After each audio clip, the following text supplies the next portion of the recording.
although we look at New Hampshire through different eyes, there are many insights into the essence of our moving and growing nation that we share.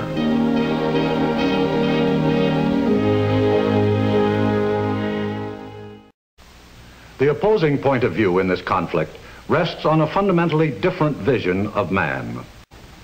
As a creature, not of God, but of the state.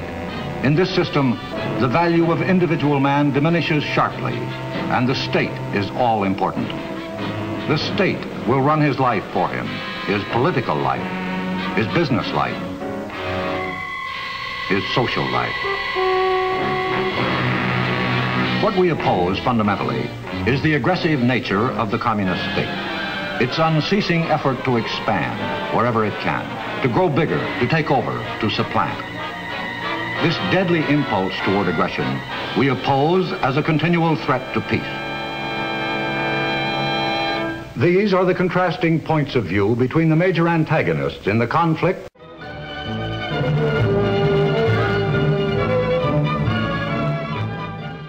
World conquest by actions that are political, economic, and ideological. How do the communists apply these three methods? First, we will consider the political method and the techniques the communists use when they attempt to acquire their objectives in this way. We would do well to consider the success the communists have had by using the political method alone.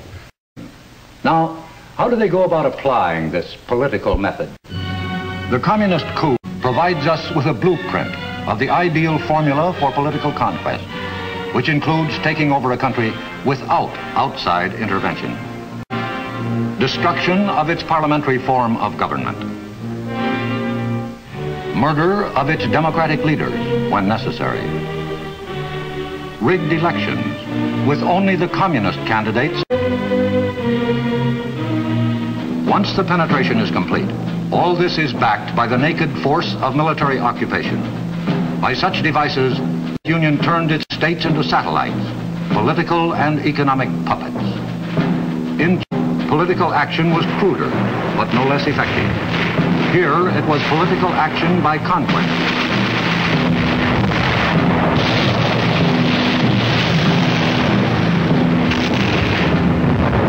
And so overwhelming has this political conquest been that the communists have been able to propel to a position of major influence in the Eastern world.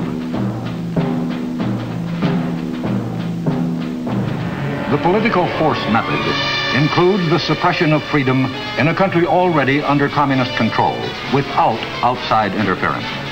Inside the Iron Curtain, there were revolutions without help from the outside.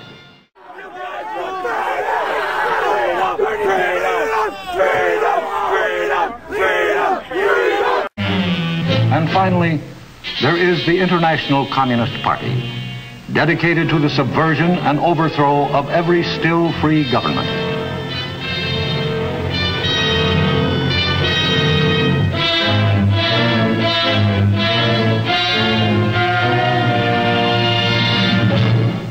Where the political method may not prevail, there is always the economic method.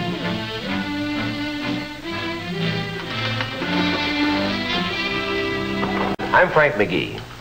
Let's consider for a moment this matter of the communist use of economic methods to achieve conquest and how it's done. The present masters of the Union have said to us, peaceful coexistence until we bury you. They're working hard at it. Today, the inhabitants of the state bend their backs and their talents to the Kremlin's will.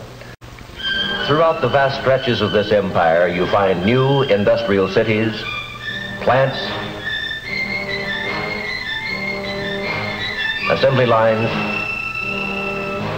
the most modern equipment, products of every description awaiting delivery and reaching industrially backward areas of the non-communist world. Teams of technicians are available to operate this machine, paving the way for political takeover.